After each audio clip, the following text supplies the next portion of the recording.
Hello everyone, welcome to Straight Talks F1. And the season opener is done. The Bahrain Grand Prix, and as expected, it had to be Max Verstappen. The man just can't stop winning. He laid down the gauntlet like he did last year. A dominant win, an uber dominant win. Just insane to watch. At this stage, people are really writing off the entire season given the kind of dull dud this race was. And it was a very sedate race. It was quite dull and boring. There was no action in the midfield too. Verstappen cruising to victory, Perez nowhere in the fight, yet still finishing second. And some battles here or there with Ferrari and Mercedes, but it felt like everyone was racing with one hand tied behind their back. And Red Bull was just supreme. Verstappen is on another galaxy, as Toto Wolff said. He is in another dimension, I would say. Finishing 22 seconds up the road ahead of Sergio Perez. Yes, we have seen dominance before. Michael Schumacher, Sebastian Vettel did similar things. Lewis Hamilton did it for 7 years. So this is how F1 works, but the race could have been much more exciting. It's the season opener and it's on a track like Bahrain. It's a very exciting track. Some beautiful elements to it, hard braking zones, overtaking opportunities, some fast flowing corners. Last year it was a much more dominant win. To just give some context, last year Fernando Alonso finished third, 38 seconds behind Verstappen. This year it was Carlos Sainz, 25 seconds behind Max. So the gap has reduced. We saw in qualifying too that teams were much closer to Verstappen, to Red Bull. They have got 2 or 3 tenths of an advantage, but we cannot say it's an advantage like 2023. And it's just the first race. 23 more to go, things can change. Teams can bring in developments, they can get closer, not match Red Bull because they will also bring in developments, but it would be really difficult for Verstappen to emulate what he did last season. So yes, the Bahrain Grand Prix was quite boring. A sedate race. People are not liking it. They're writing it off and they are saying F1 has become too boring. Things need to change. And yes, Verstappen winning it so dominantly is a primary reason. But behind Verstappen, the lack of midfield battles that we saw, it was like clockwork. Mercedes, McLaren, Ferrari were there or thereabouts. But then Aston Martin, in no man's land, so underwhelming was their race pace. So whatever we were expecting from them, that these four teams would steal the show with their midfield battle, round one has been quite dull on that aspect. The best part of the race was Carlos Sainz. He was the one guy who was entertaining with some overtakes. He looked like if he had a faster car, he could challenge Red Bull or Verstappen. And Leclerc had his own problems. Alright, Ferrari were there or thereabouts. So let's see, I'll discuss and dive deep into it. On the lower half of the grid, Ricciardo and Tsunoda, they got some fireworks at Abbey. It was quite chaotic from Tsunoda, especially against Ricciardo. Now few notable mentions for Sauber and Zhou Guanyu. P11 finish in a race where nobody retired, so that was an amazing drive from Zhou. And even Haas for that matter. They are not the last team, so rather impressive stuff. So I'll discuss about all those things, but let's start from qualifying what happened and how close it is going to be in 2024. Now qualifying was super close. Yes, Verstappen took pole by 2 tenths, but behind him, people were insanely close to each other. From Ferrari to Aston, including Perez in that. It felt like anybody could be on the front row. Yes, Aston, Mercedes, they are a bit behind on single lap pace. McLaren are in the gap there, maybe looking to chase Ferrari. But when the developments come in, qualifying could get insanely close, especially on tracks like Monza, Monaco, Hungary, Singapore, Zandvoort. The qualifying is super important and the gaps are even more closer. Oh, I could see it getting chaotic. Yes, Verstappen is in another league. He has 2-3 tenths in his pocket, but then someone like Leclerc, Norris or Hamilton, if they get the car underneath them, they can maybe match or pip Verstappen by a margin, by a sliver of a margin. It is possible that Verstappen does not get pole. Leclerc got a handful of poles last season, Hamilton got one in Hungary, so qualifying would be even more closer than 2023. But people have got to work on their pace. Mercedes still trying to prioritize race pace, which is good because the points are on Sunday, so they have got the right approach. On the other hand, Aston Martin, surprisingly, the qualifying pace was decent, but I felt it was Fernando Alonso carrying them. Lance Stroll was once again nowhere. Aston needs to work on their raw pace. We'll come to the race pace later, but Aston needs to work on their raw pace. That car needs to be developed. Because at the moment, they are not in a good place. They are in no man's land. P9 and P10, that's not what Alonso wants. That's not what Aston wants. Ferrari are there, and I think they can be there like they were in Monza last year, in Singapore. So Ferrari clearly the second best team behind Red Bull. Leclerc could have got pole. His Q2 time was faster than Verstappen's pole time. But then once again it could have been that kind of a situation. Max Verstappen winning from a Charles Leclerc pole. Glad that did not happen. It's a very ugly record to have. Ferrari clearly second best, and McLaren has potential. McLaren has potential to match Ferrari or maybe edge them out to be the second best. Their in-season development program is super strong. They're relying on it and they're hoping it works like last year. If it can, McLaren can make some good strides forward. And they had a decent race. Even in qualifying, their pace was decently good. Norris saying he could have got the front row instead of Leclerc had he not made few mistakes. Which is fair, he's self-aware, he does make mistakes. So if Lando Norris can iron those things out, he can once again hit the kind of form he had towards the end of last season. Now Haas and Hulkenberg, as I mentioned already, a pleasant surprise. Even Magnussen for that matter, but Magnussen always is a race driver. He's more of a Sunday driver. Hulkenberg, an underrated qualifier, a superb one at that. Got into Q3, got into the top 10, and they have maybe replaced Alpine because RB were underwhelming. Everyone was expecting RB to replace Alpine as the next best team, trying to scrape off points, getting into the top 10, being 11th and 12th, which they were, but not to the extent everyone thought. So Haas are surprisingly doing well. They are not the last team, and Alpine have sort of become the new Haas. When qualifying came in, Alpine were awful. They are overweight by 10 kgs, and it is costing them a huge amount of performance.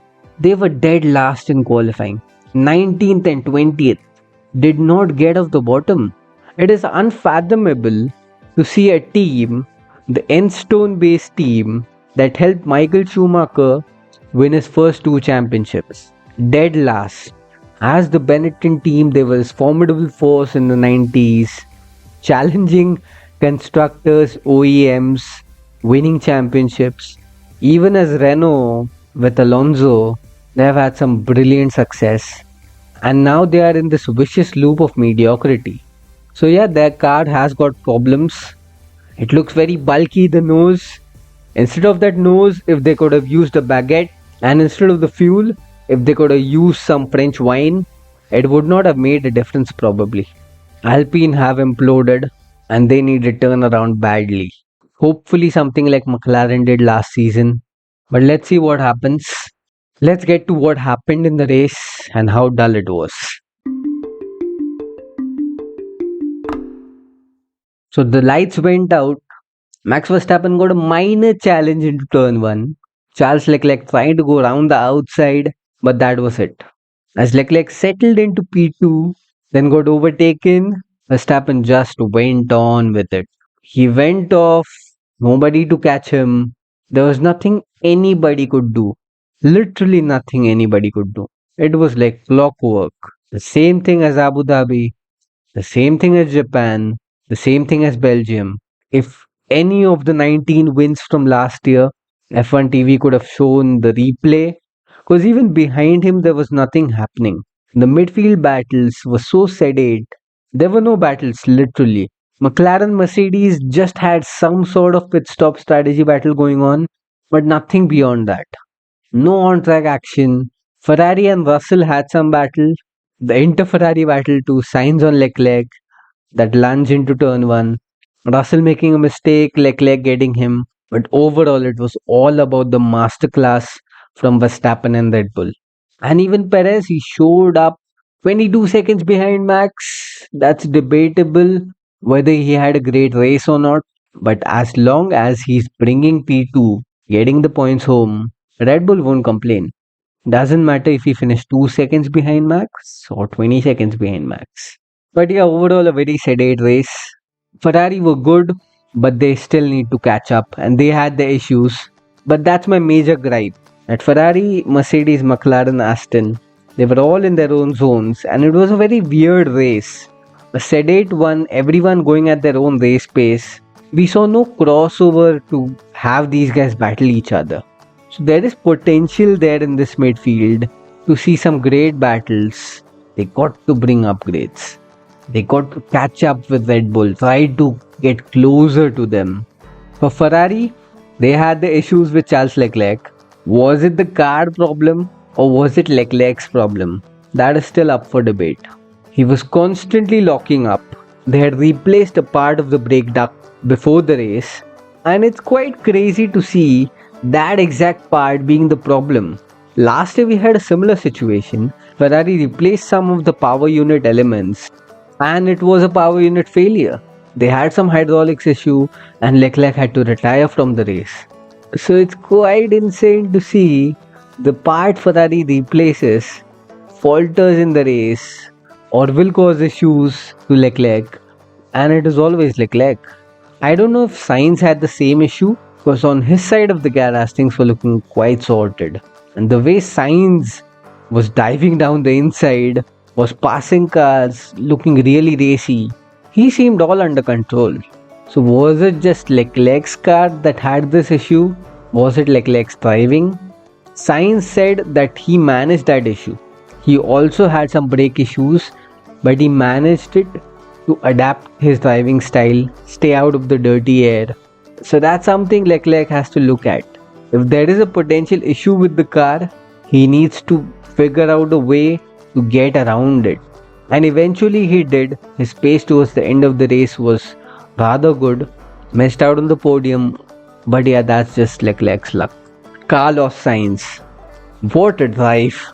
He sent that lunge into turn 1 on Leclerc as if he sent from Saudi. He was about 2 car lengths behind Leclerc and he sent it down the inside. It's a very tight hairpin, that turn 1. A very tight section of corners, a good overtaking zone, but to judge it perfectly and make it stick, well done Carlos Sainz. If he's going to drive like this, people will look to sign him up. It is evident that he is driving to prove a point. Maybe Red Bull looks to sign him up if Perez falters this year. He deserves a race-winning car. Carlos Sainz is on another level. He's in his prime.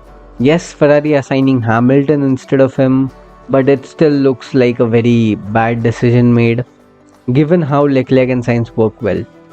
Last year, Monza, they had the battle, but after that, they got along well.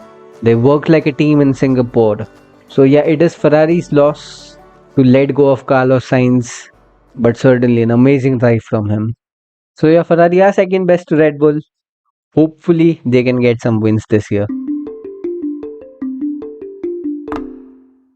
Now, Mercedes, McLaren, there or thereabouts, but nothing to talk home about. There is something for McLaren, but Mercedes had their own issues again. Some engine cooling issues. Toto Wolff was talking about the engine issues cost them about 2 or 3 tenths, maybe up to half a second.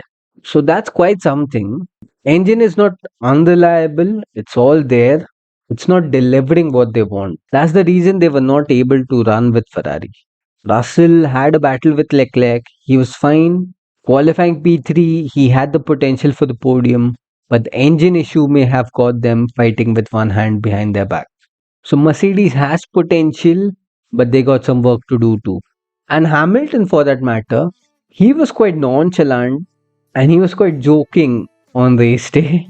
So he seems a bit resigned. It's not like the Hamilton we had last year. or the Hamilton we have every time Mercedes does not deliver. It's a very different Lewis Hamilton.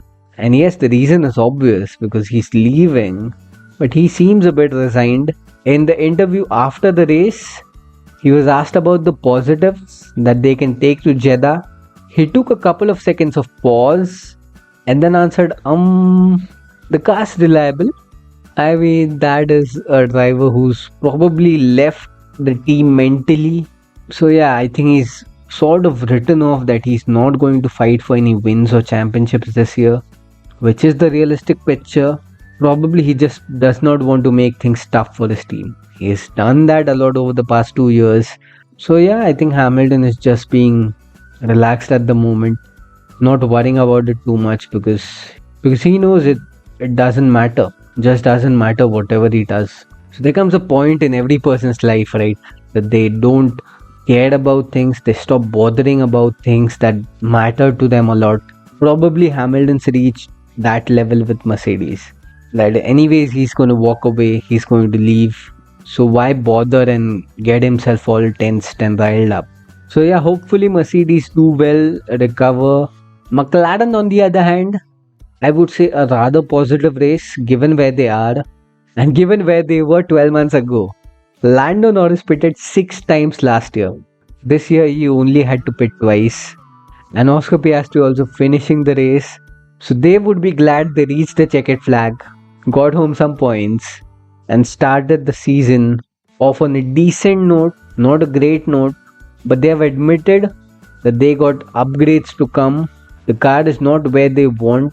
So when those upgrades come in Australia or Japan or maybe later, McLaren will start to come better. They'll probably fight Ferrari for second. So comparatively, McLaren is in a much better place. They have got good vibes going on there. The confidence is much better. So it's a good foundation. And they know the in-season development is super strong. So they know they can make a comeback even if they start slightly on the back foot. And relatively from 2023, we cannot say they're on the back foot sort of. Not as much as last season. If they are on the back foot now, last season they were pinned against the wall. So yeah, McLaren has potential. Aston Martin is the team I'm concerned about. And Fernando Alonso. As I said earlier, they were in no man's land, fighting nobody. They should not be so anonymous. 9th and 10th, I know Lance Stroll has a knack for finishing P10, but Fernando Alonso won't like that. Fernando Alonso won't like finishing P9 and 10 every race. And besides, Alonso has also struck a different tone. These days, he's talking about the sustainability of the race calendar. It's a 24 race calendar. It's understandable where he's coming from. The man is 42. He'll turn 43 this year. It's a physical challenge for him. However super fit he is right now, there will come a limit where Alonso breaks down. And if he's not fighting for podiums and wins, trying to chase that third world championship, which he desperately wants, Alonso may just look to leave. So he has teased that he may look to retire. If Aston underperform, their pace goes underwhelming like this throughout the season, he may look to switch. If Mercedes can provide a better car in 25, a race winning car, maybe a championship contender, Alonso won't hesitate to switch. I've mentioned in the previous episode, he's the famous burner of bridges. He does not care if the team he leaves falters behind him, falters after him. He'll ensure to take care of what he wants to do. So for Alonso's sake, I hope Aston Martin develops, they get good race pace, and they manage to get back where they were at the start of 2023. Getting podiums, being in the fight for the win, maybe that's something Fernando Alonso wants. That's something Aston Martin should also want. And there have been fireworks at RB, Red Bull's junior team or sister team, as they say. More than their name, their drivers are causing the chaos now. Yuki Tsunoda and Daniel Ricciardo are not friends, I would say. Not after what happened in Bahrain. They'll sort it out, they're professional drivers. But that was fury from Yuki Tsunoda. Team orders, they were fighting for P12 and 13. Was it necessary? Could Ricciardo really have got into the points? Whatever it is, it was their first race as a new team, first race of the season, so that was not the best start from Ricciardo and Tsunoda. So what happened was the strategy was off for Tsunoda. Ricciardo had an extra set of new softs, so he put on those soft tires for the second stint. Tsunoda was on hard tires, but he had decent pace. Now they may have discussed it before the race that Ricciardo may use the softs in the second half of the race, and Tsunoda, if he gets in the way, he'll let Daniel by.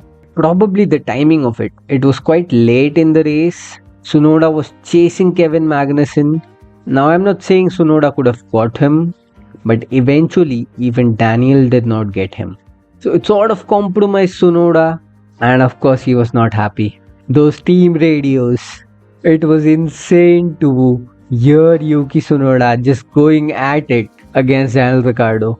I can't imagine 10 years ago, Ricciardo was winning his maiden races for Red Bull against Sebastian Vettel, and back then Tsunoda would have been in secondary school like us, and it's insane to see him fight against Ricciardo and cause that kind of chaos.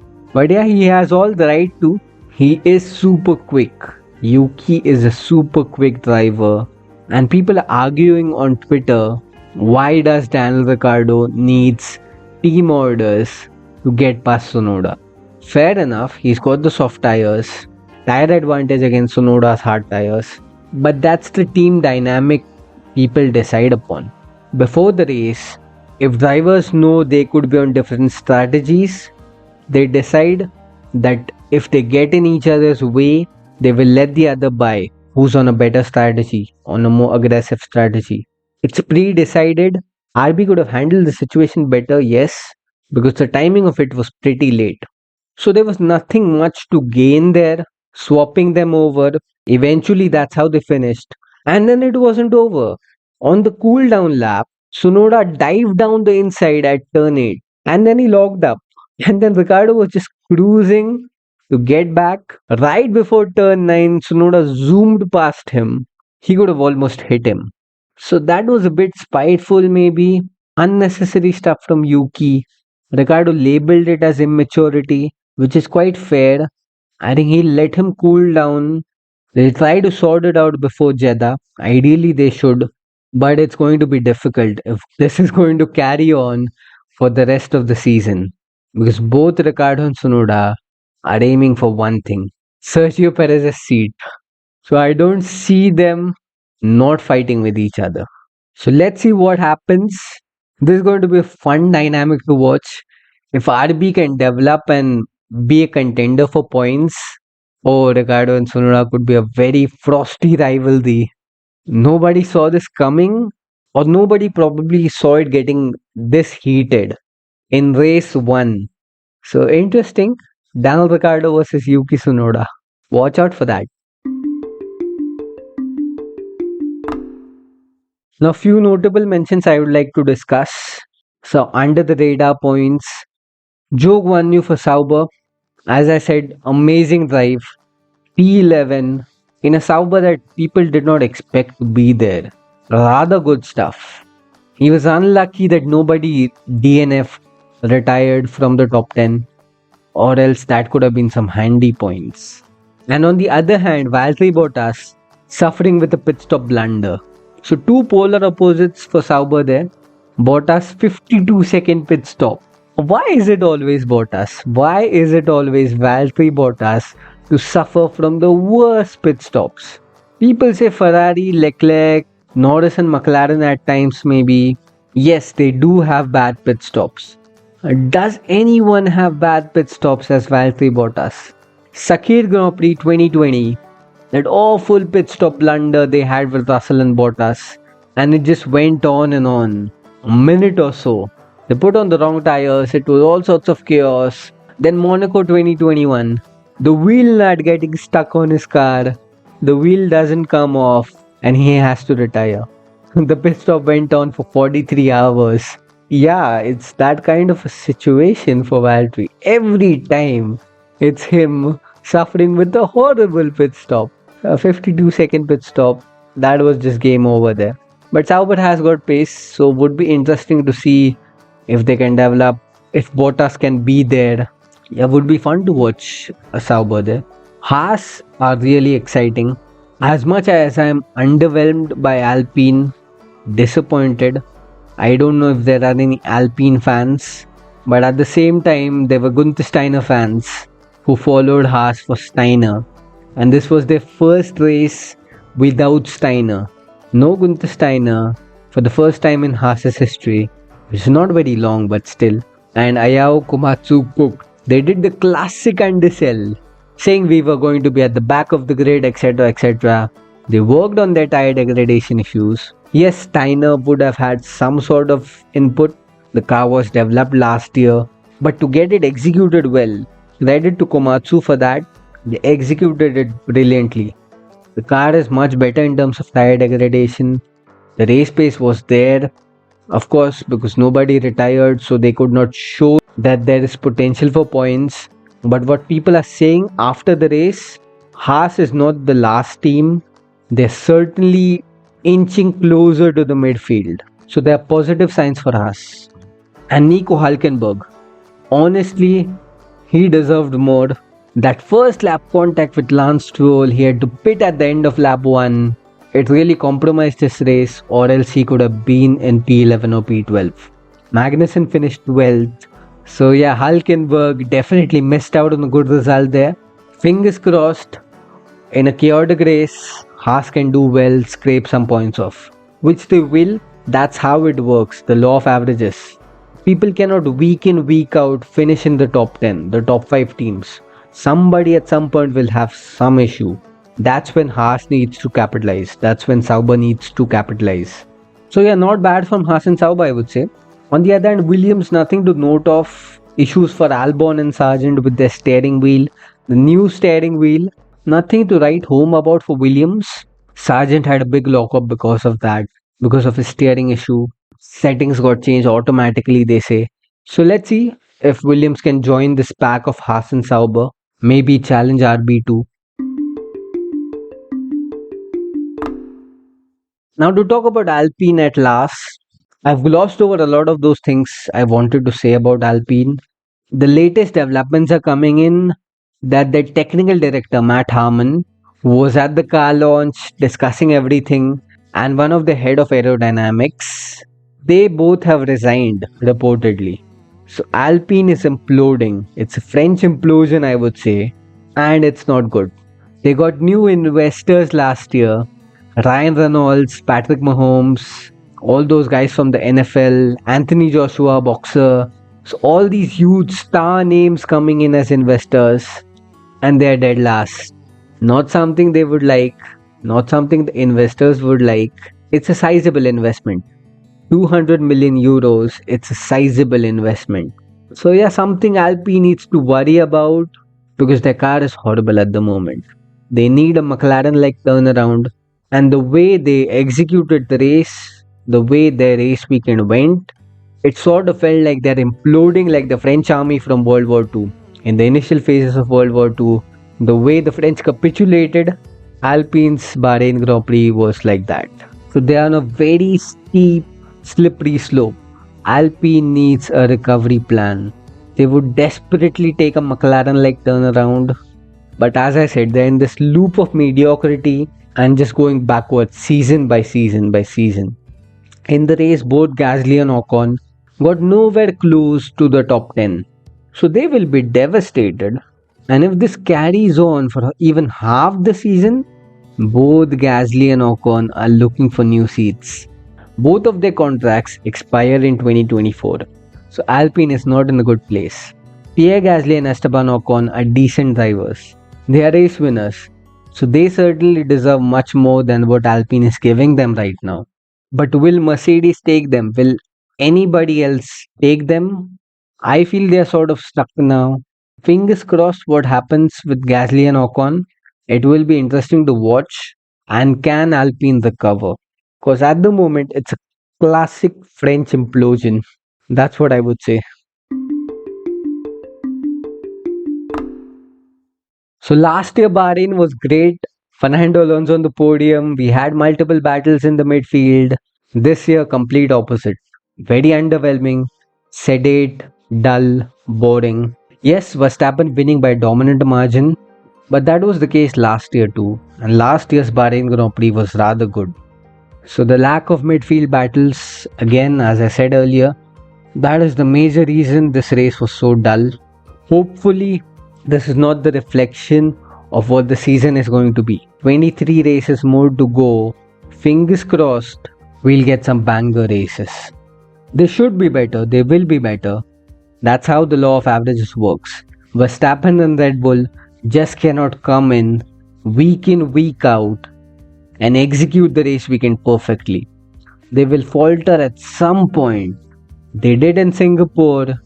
They faced some challenges at other races too. It will be insane to see them emulate the 21 of 22 race wins last year, the 95% win record. If Red Bull can emulate that again, fans are certainly turning off, losing hope. Yes, at this stage, Verstappen seems impeccable. Clinical drive in Bahrain, unless it's bad luck like Jeddah, where he had the grid penalty, or like Singapore, where the car had issues. I don't see anyone beating him, not even Perez. But yeah, amid all the doom and gloom, fingers crossed next week Jeddah is much better in terms of the racing. And the midfield comes alive with some battles. Ferrari, Mercedes, McLaren, Aston. They got to deliver something. So fingers crossed for Saudi Arabia. Stay tuned till then.